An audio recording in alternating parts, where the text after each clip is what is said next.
Okay, I'm going to start by welcoming everyone. Welcome to everyone here. Welcome to everyone online who's joining as well. Good morning. Today is the second day, or maybe you might think of it as the third day of the retreat that we have here, where I'm sharing with you guys the teachings that you need to purify the mind to be able to attain enlightenment. Today, I'm going to be teaching walking meditation, which is really helpful if the mind is overactive, to be able to help you to be able to do a meditation where you're not just sitting and being still. It's also helpful if you're noticing you're falling asleep during your meditation. You can switch to this meditation to be able to help you. And then afterwards, I'm going to have a break, and then we're going to move into a talk on the jhanas, helping you to understand what the jhanas are and what you're going to be experiencing when you're moving your mind into the jhanas. Then we're going to talk in detail about the 4 stages of enlightenment and what is experienced in each of those 4 stages, so that you'll know that you're experiencing the jhanas and you're experiencing the 4 stages of enlightenment.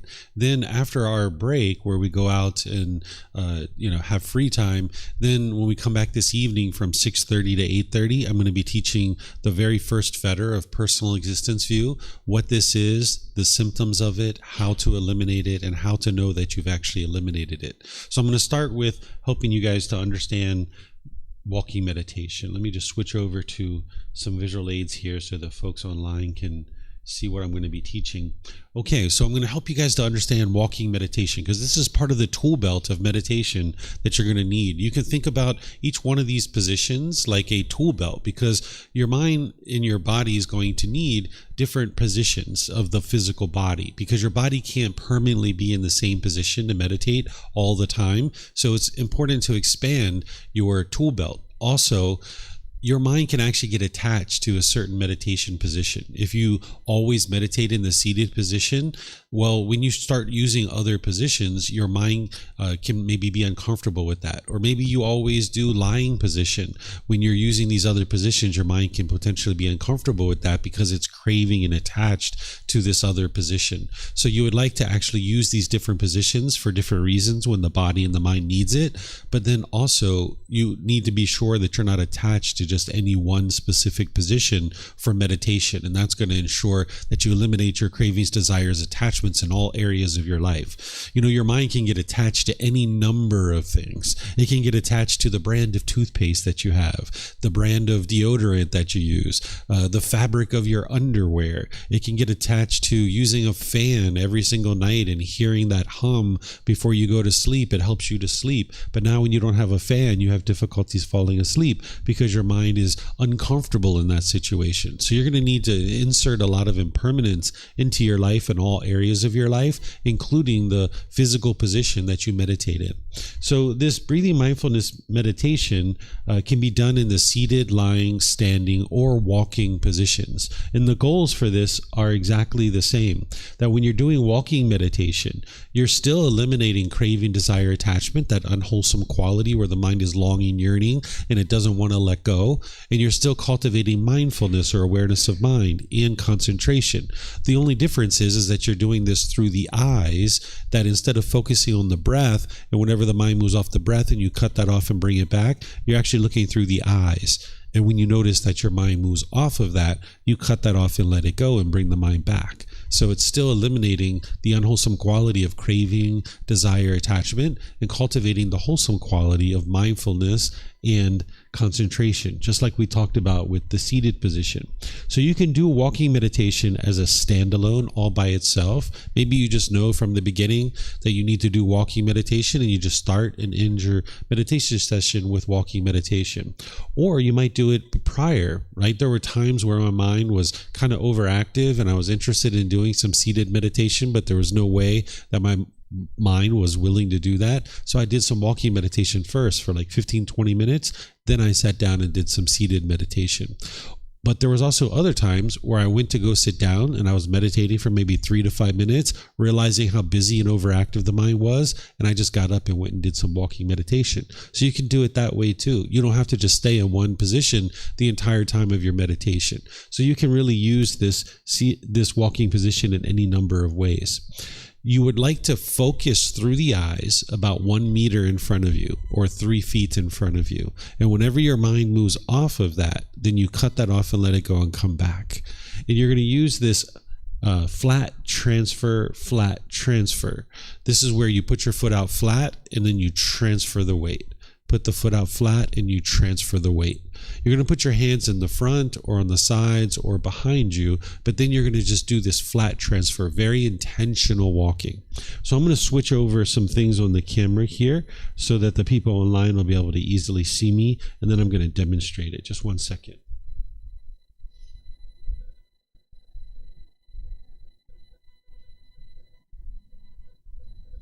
Okay.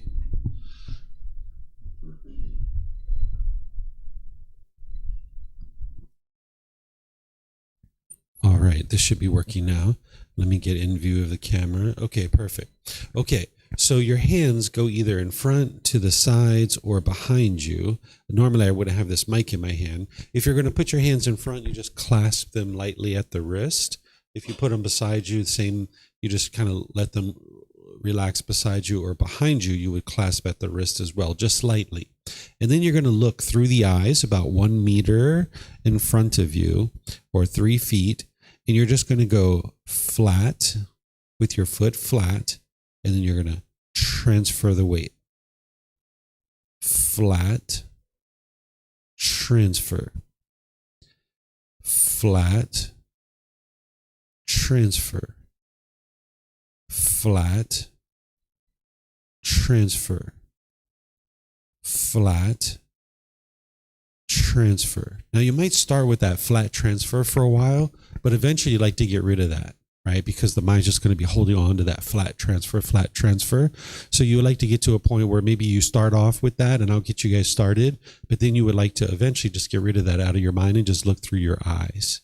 It's kind of like a clock. If you remember the old time clocks, it was like tick, tock, tick, talk. Kind of almost puts the mind in a trance if you sit there and do that enough.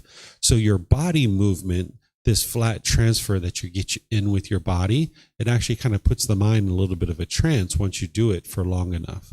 So I'm going to get you guys started with the flat transfer. Flat transfer. Flat transfer. Flat transfer. But then eventually you like to get rid of that and just do the work.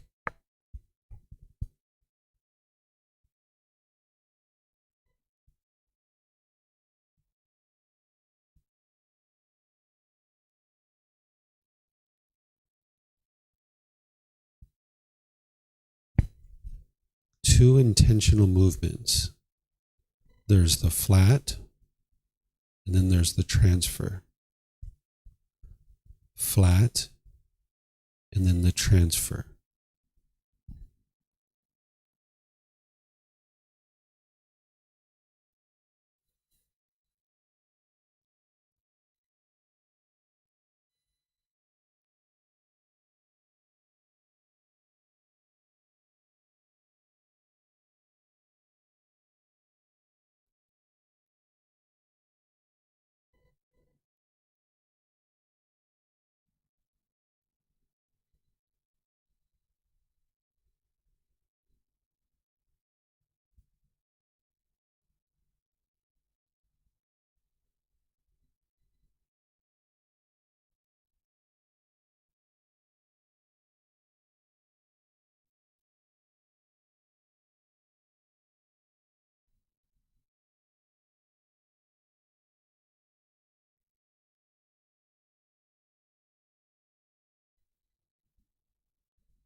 Okay, so anytime the mind moves off of that through the eyes, you just cut that off and bring it back. So you're accomplishing the same exact goals as breathing mindfulness meditation. Any questions on this? Yeah.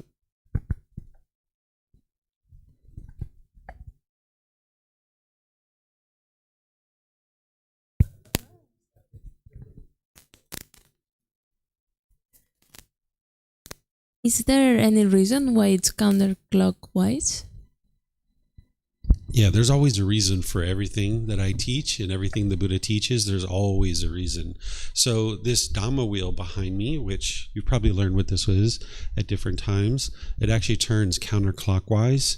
So I teach to do the walking meditation counterclockwise to remind people that this turns counterclockwise. If you did this meditation clockwise, it would still work. It would still be effective, but I just kind of insert that in to do counterclockwise to just help people remember during my life and long after I'm dead that this turns counterclockwise.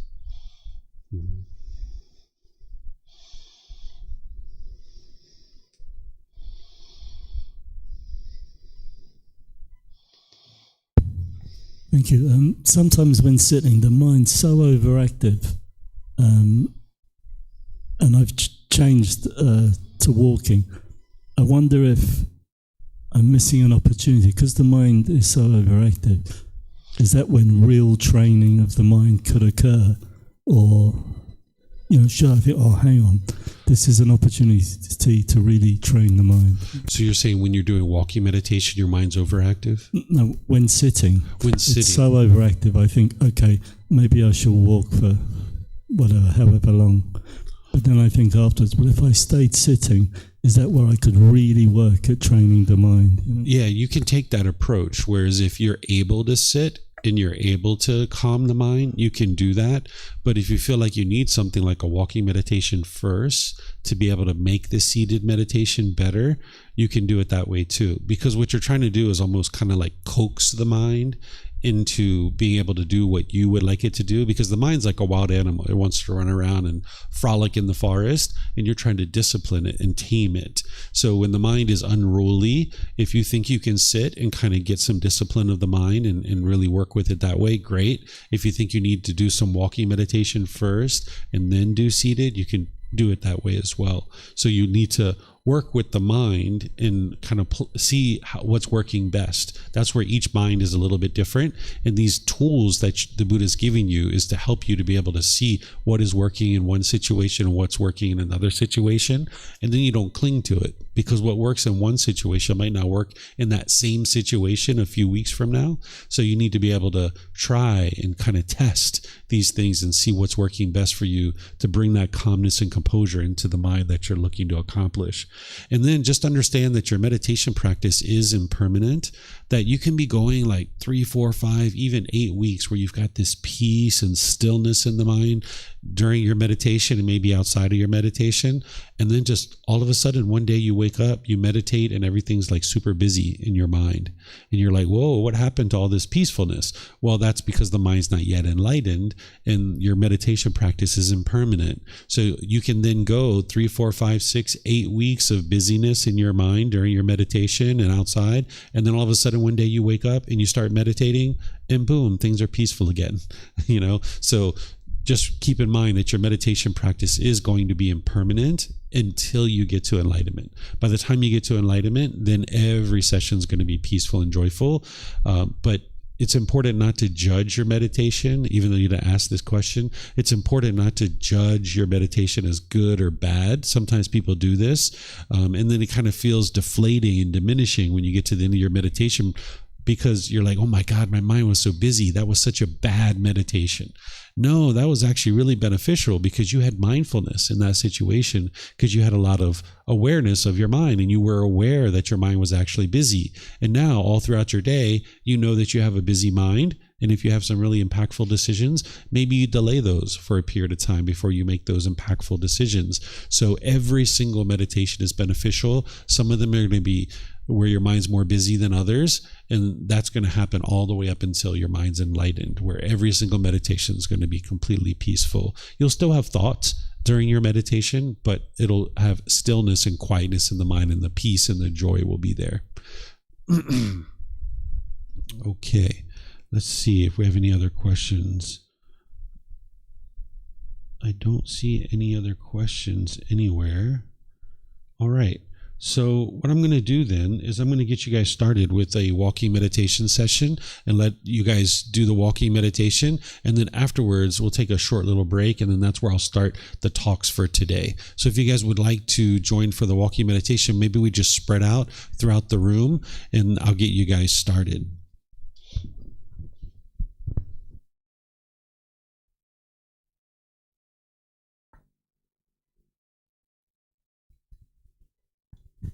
Okay, so we can use the entire room here where we're going to face this way. We're going to walk around counterclockwise around the room, and we'll just make a big oval on the outside of the classroom.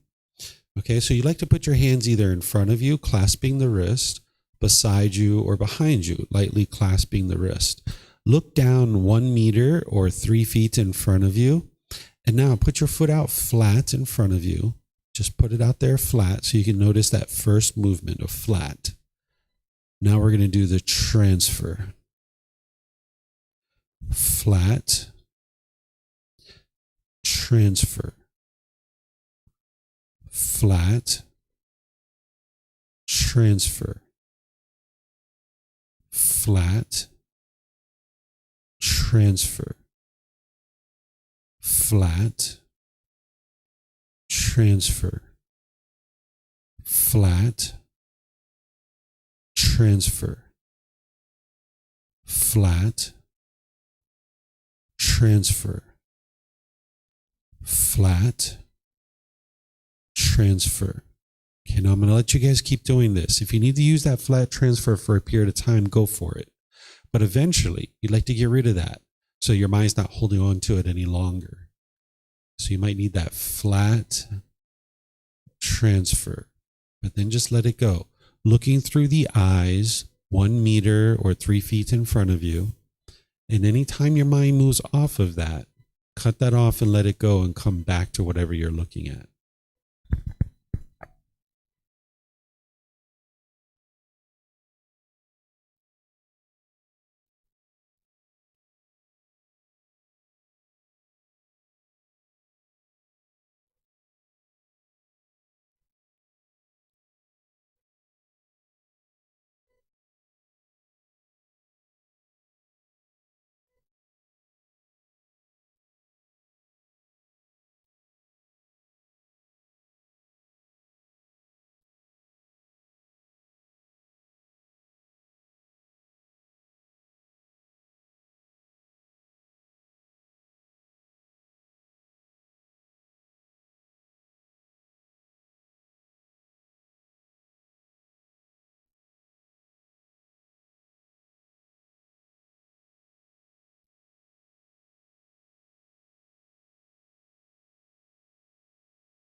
Okay, I'd like to invite you guys back into the classroom to start our rest of our class, but what I'm going to do is open up to questions that you guys might have related to walking meditation before we move on. So here at the temple, if you guys could use the microphones, and then anybody online, you can put your questions into Facebook, YouTube, or Zoom in the comment section, or in Zoom, you can electronically raise your hand and ask any and all questions that you like that way. So does anybody have any questions on walking meditation?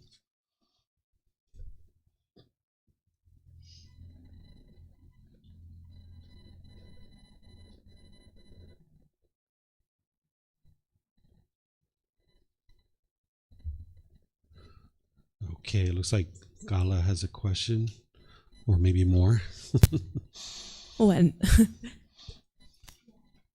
I find it a bit harder than the breathing mindfulness, because in the breathing mindfulness I can think, okay, come back to the breath.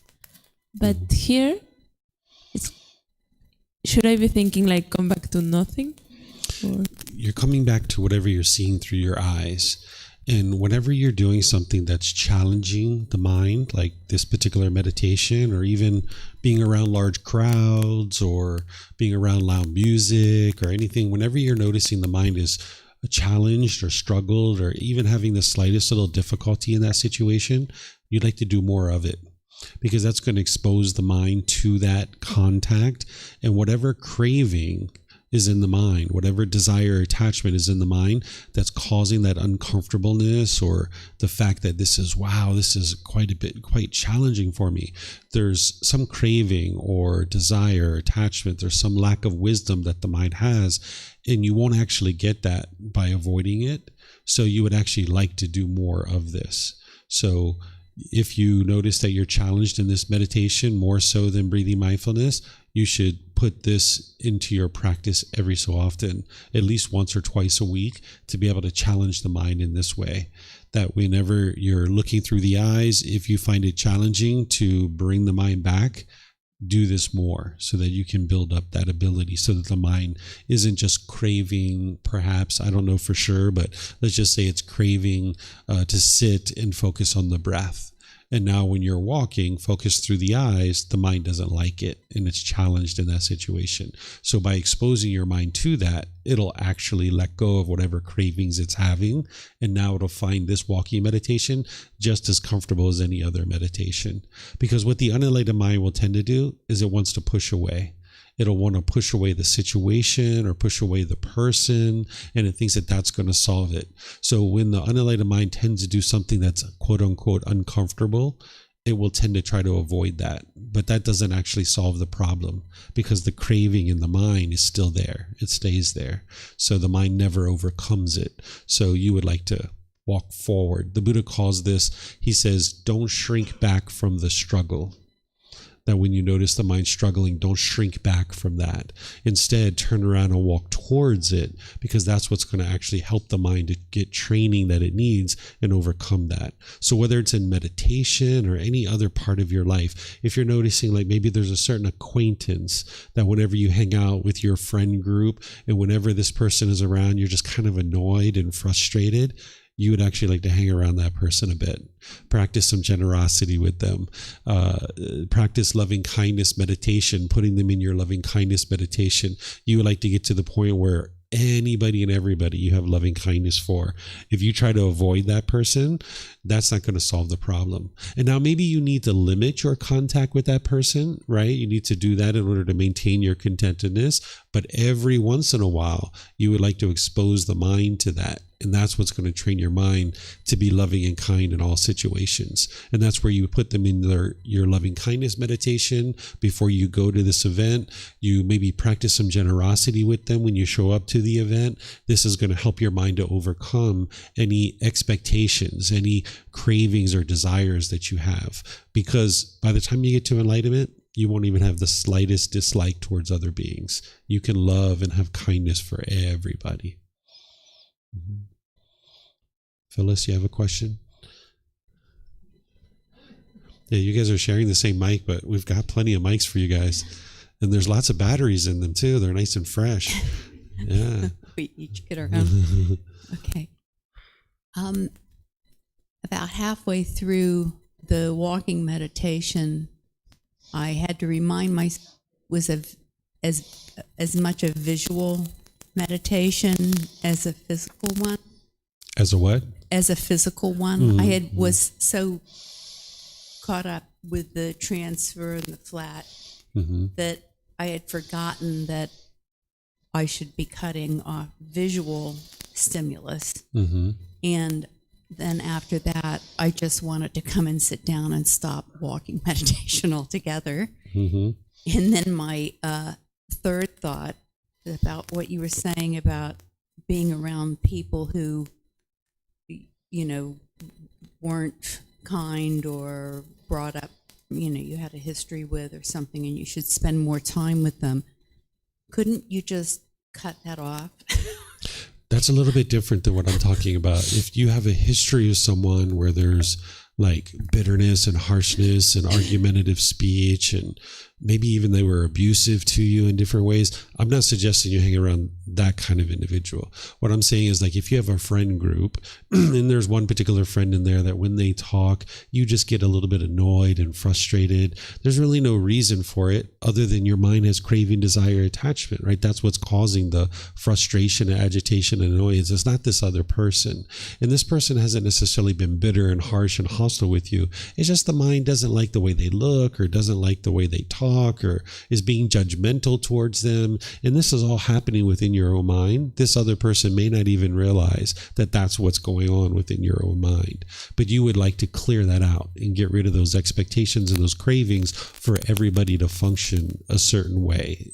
Because as long as you continue to hold on to that, you can't be loving and kind and harmonious in all your relationships. But if you have a person who has been physically abusive or verbally abusive, degrading and diminishing and yelling and hollering, those are situations where it's best to move away from those relationships. And you don't need to go back into those relationships and sort them out, but you do need to get to a point where you have loving kindness in your mind for this person, and you're not holding on to any resentment or hostility or bitterness, because that's just harming your own mind. So choosing to leave out of relationship, that's no harm in that, but you would like to do that with right view, that if there's any discontentedness in your mind based in this interaction that you've had, it's coming from your own mind. And just choosing to leave the relationship isn't going to solve that. So you still need to eliminate your cravings, your desires, your attachments, but you might not choose to continue to have a relationship with this person. And that's fine. You can do that. You're going to choose to do that in certain situations, but just maintain your loving kindness. It's one of the things I call it, as I say, learning how to love someone from afar, where you don't have to be in a relationship with someone in order to love them, because love is a genuine interest in seeing them be well. That doesn't require you to have contact with them. So there's going to be people in your life that are like that, where you, like growing up, I had an uncle who was in drugs and alcohol all through his entire life. He was always bitter and harsh and hostile and vindictive, never heard a sweet word out of his mouth. And by the age of like 17 or so, 18, I decided to never spend time with him ever again. And I never have seen him since then. And he ended up dying this year, I think it was, or at the end of last year. He ended up dying at the age of 61. You know, he drank himself to death, essentially. But there was no need for me to be in a relationship with him, because there was nothing but bitterness and harshness and hostility. But I still loved him, meaning I had a genuine interest in seeing him be well. I didn't wish harm on him. I didn't hate him. I didn't have any resentment towards him. I just realized it was unwise to be in association with this person. And there was no discontentedness in my mind because of that, because I just realized this is a person that I'll just never have a relationship with, and that's okay. Sounds like one of the mics are on. We're getting a little bit of a feedback. Thanks. Did the Buddha ever say anything more about walking meditation? I mean, immediately walking meditation is going to take me out of my home. I can't do it indoors because it just wouldn't be long enough. But so if I'm outdoors, does it matter what kind of surface? If it's up and down, does it matter at all? Or? Yeah, so first let me talk about the first part is, you know, we have this Pali Canon, which is the largest, most complete collection we have of the teachings of the Buddha, the 45 volumes of books. everything the Buddha taught during his life is not in the Pali Canon. But also everything that's in the Pali Canon is not what the Buddha taught. It would be naive of us to think that everything in the Pali Canon, being a document that has existed in one form or another for 2,500 years, that it's exactly the same as what the Buddha taught. So we know, because of impermanence, that not everything the Buddha taught is in the Pali Canon, and not everything in the Pali Canon is what the Buddha taught. So we can see in the collection of teachings that we have that the Buddha did teach walking meditation. And we also see in the Pali Canon that he did teach something like loving kindness meditation. But exactly how he taught it and what he used it for and these kinds of things, we actually don't have it in terms of loving kindness and walking meditation. We have it for breathing mindfulness meditation. And this is why, one of the reasons why having a teacher is so important, because you need to know that information. And anybody who's teaching and guiding people to enlightenment, they should either be enlightened or very close to it. And if they're enlightened or very close to it, they've accomplished what's called final knowledge. The Buddha calls this final knowledge, where you fully understand the path to enlightenment in its entirety. And that individual would know how to use loving kindness meditation. They would know, how to actually do loving kindness meditation, why it's important, all these different things, even though it's not in the Pali Canon. And the same thing about walking meditation, that an individual who's gotten to enlightenment, they would know walking meditation, how to use it, when to use it, and all these other situations. But then, of course, you're not interested in believing any of that stuff. You need to learn, reflect, and practice for yourself and see the truth. So we know that the Buddha taught walking meditation, but that's all we have. So what I share with you about the method of walking, you won't see that in the Pali Canon, but I know this is what works, because this is what worked for me. And you'll see other people will teach it other ways, and I don't do it that way. And I have very specific reasons why I don't do it that way, which you'll see other people teaching. So I do it the way that I showed you for a reason, because I know this is absolutely what works. In terms of where you should do walking meditation, I suggest when people first start, they do it in a controlled environment like this, in a classroom, or like these main temple buildings, because all these temple buildings are pretty much empty, and you can walk into them and you can do walking meditation very easy. That's a good place to start. Or even at your home, you can do it there.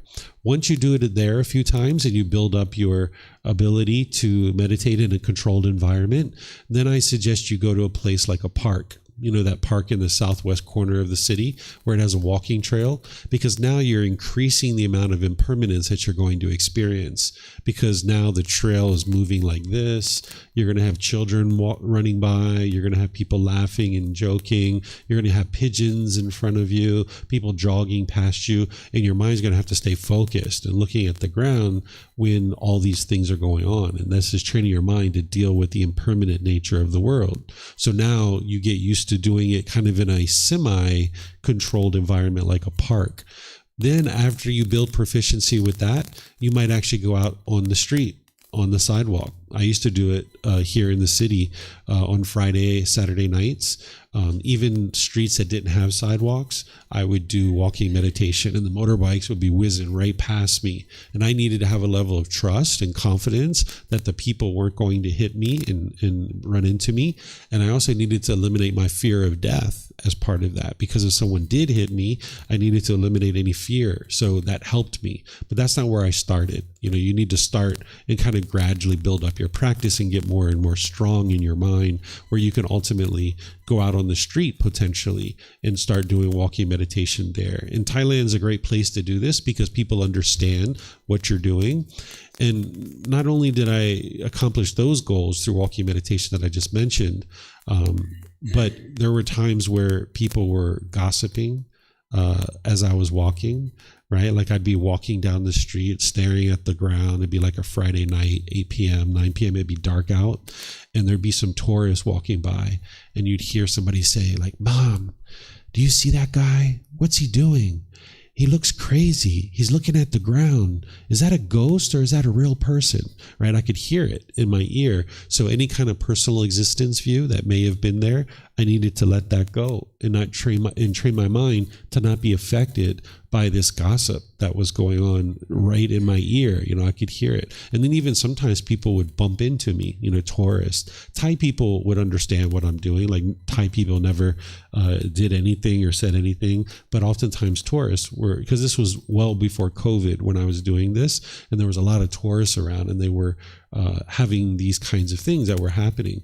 And I would even like walk past bars and I would hear the music come out and I would smell the smoke. And sometimes it would be after a rain had happened and I'd be walking and I'd be underneath of a roof, and then there'd be a little bit of rain coming down off the roof and it would hit me in the head. Right. And I would need to just keep staring at the ground and not be affected by that impermanence of the drop of water hitting me on the head. So you'll be able to increase the amount of impermanence that you experience, which will challenge the mind more. And this will be really helpful for you to be able to do that. So you can do it in all different kinds of environments. Even some people like to go in the woods, in the forest. You're talking about elevation and stuff like that. And they actually like to do it while they're walking in the woods because there's roots and leaves and maybe snakes or butterflies and things like this that you're going to come in contact with. And you would like to just look in, front of you 1 meter. You're not looking really far in the future, right? Because that's where the mind tends to want to be. You're not thinking about the past because you're already past that. You're not looking off to the sides and being worried about what's there. You're just looking in the present moment, in the 1 meter in front of you, what's going on right here. And let me just focus on that. And one of the things I used to do when I would teach students is as they got going with walking meditation, I used to put pillows in front of them. And I would see how far away they were when they chose to start veering around, right? Because some people, it'd be like 10 meters in front of the pillow and they would already start veering around. And I would know that they're not actually focused 1 meter in front of them. And then, of course, some people walked right up to it and they were 1 meter in front, and then boom, they moved around the pillow. And this is how you'll know that your mind's really focused in the present moment, because you're not looking so far ahead of you and worrying about what may or may not happen in the future. And this is going to help you in your day-to-day life with your mind, because sometimes what we do is we think so far in the future and we try to worry about the future, and you'd like to get out of that, right? Gala asked me a question before class about this and I was helping her. Yeah. Okay, let me see if we have any questions. Oh, it looks like Yusuf has a question. Go ahead, sir. Then, hello, how are you? you hear the morning? Yes, good morning. How are you? I'm fine. How are you? Doing wonderful. It looks like a great morning today. Does it the same with you? Every morning's a great morning, Yusuf. Okay. You say you may need to take off anything on your feet so that you can feel the ground more or better. Do you say something like this when you do walking meditation? I didn't say that. If you were inside, having your shoes off really helps because you can feel through your foot the flat transfer really easily. But when you go out into the world, there's no harm in doing walking meditation with shoes on, because, during the lifetime of the Buddha, they didn't have shoes and they walked around barefoot. But they also were living in a different environment than we live in today. Nowadays people walk around sometimes barefoot, which in my opinion is unwise, because we have things that didn't exist during the lifetime of the Buddha in terms of metals and glasses and shards of things that are on the street, and you can actually damage your feet pretty significantly by doing this kind of thing. I don't judge people who choose to do this. If they would like to do that, that's a choice for them to make.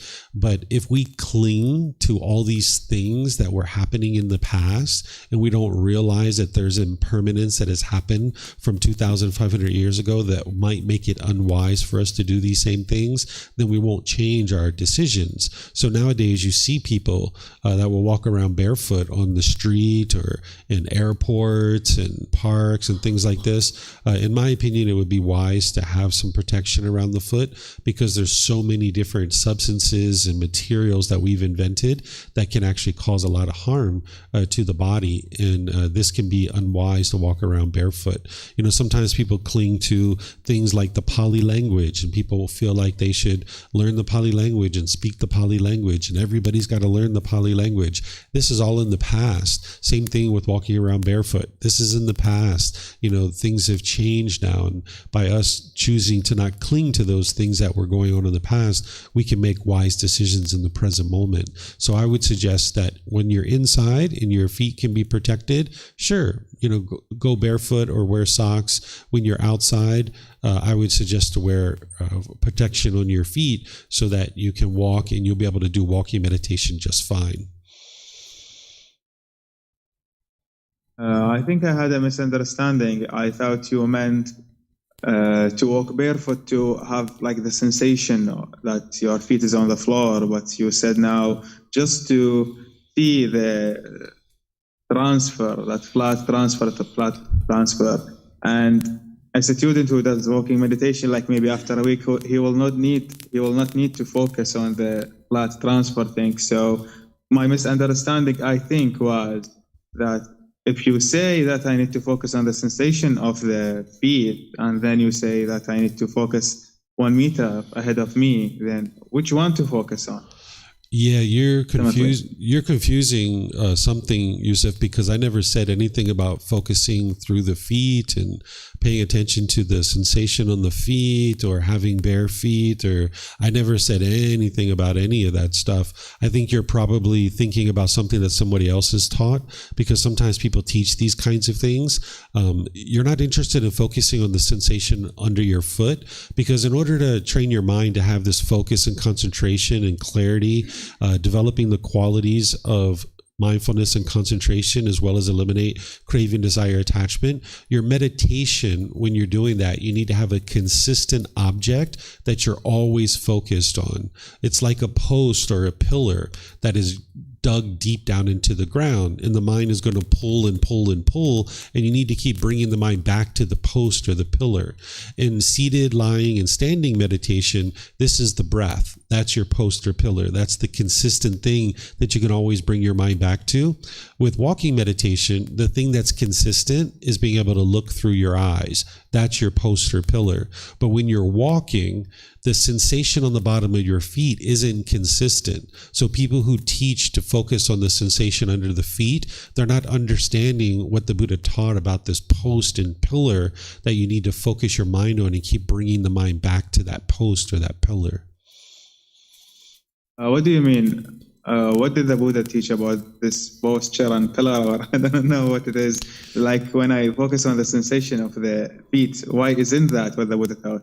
Yeah, you're not interested in focusing on the sensation of the feet. I never have taught that ever in any classes, any books, anything. But other people teach this. Mm-hmm. So that's why I think you're confusing what I teach with maybe something you've seen from someone else. The Buddha teaches you during meditation that you need to have a post or a pillar, and that whenever your mind pulls, it's like a wild animal is being tied to this post and pillar, and it yanks and yanks and yanks, and as it pulls, the post and pillar yanks the animal back.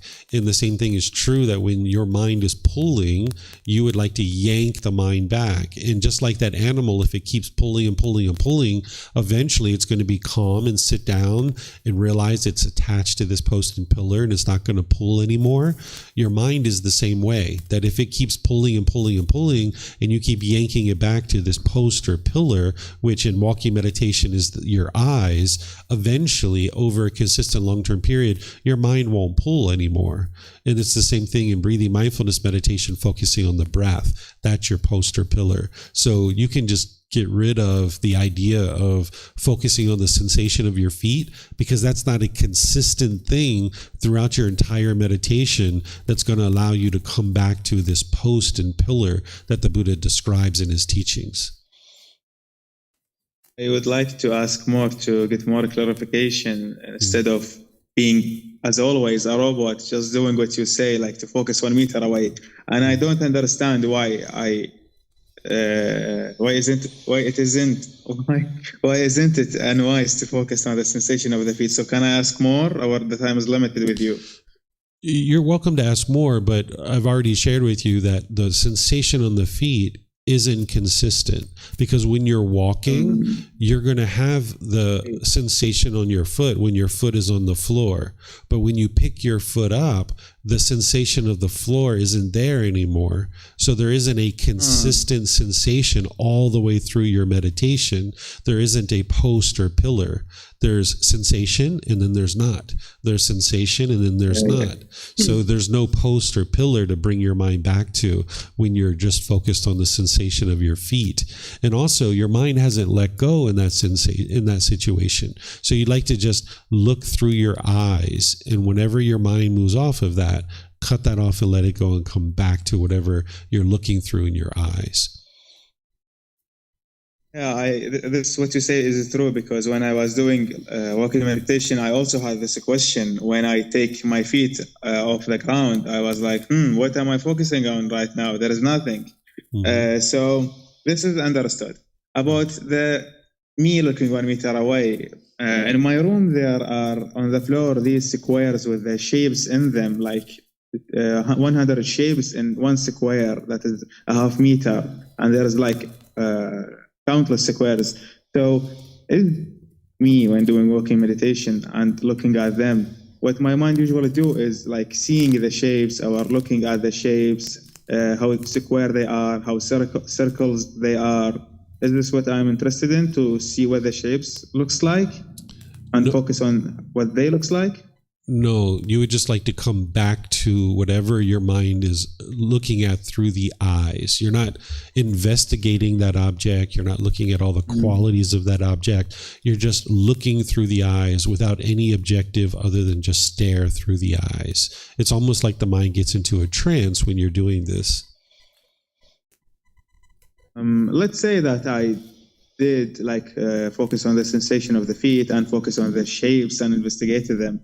Would that like really affect the session of meditation? Yeah, you're not going to get the same benefit because you're allowing the mind to wander. You're allowing the mind to kind of frolic in the forest and go around. You don't have any discipline of your mind in that situation because it's just wandering around, looking at everything, rather than being disciplined and honed, where when the mind moves off of whatever you're looking at, you can cut that off and bring it right back. That's what you would like to be able to do, because you're trying to build that internal mechanism within your mind so that in your day-to-day life, that when anger is arising, you can cut it off and let it go. When this judgment of other people, and you see your mind judging somebody else in a negative way, you can cut that off and let it go, right? But you're not going to be able to build that internal mechanism to cut off and let go if you allow the mind to just kind of wander and look at all these different things and take in all this information, and it hasn't been disciplined in that situation. So that's why the Buddha is teaching you to cut off and let go. Understood. Thank you. You're welcome. I think you have a question here. Yeah, go for it. Okay. Hello, David. Sorry, I've been late for 10 minutes, but anyway. Question. Maybe I should change. I think this one didn't get changed out from the bottom of the tray. Okay, so I have a question, but I need to explain something. My first point is that I'm from Ukraine, and back in Ukraine we study Pali Canon on Russian language, based Russian and Pali language. So it's like mixed, because some terminology you cannot explain fully on Russian. That's why we use Pali Canon. In Pali language to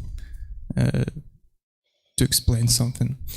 So my point is, if we're talking about walking meditation, is it possible to see and experience dhyanas in walking meditation, as well as nimitta, like the sensation of the light, as like in sitting meditation, and Yeah, that's my question.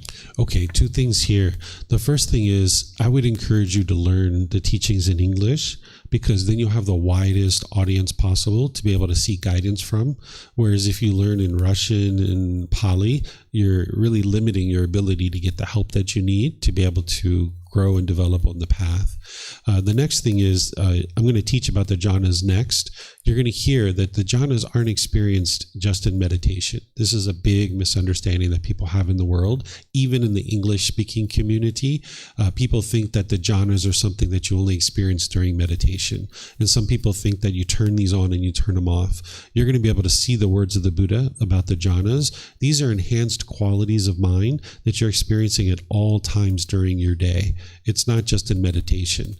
So I'll help you to be able to see that in the next talk if you're going to be around for that.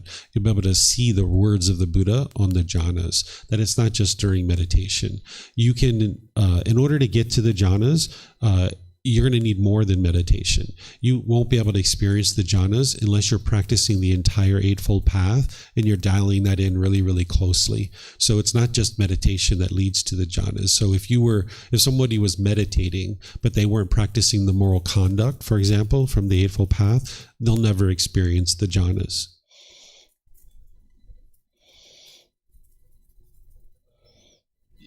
Yeah, so as I understand about jhanas and all of that stuff, we have the Sama Samadhi in Eightfold Path.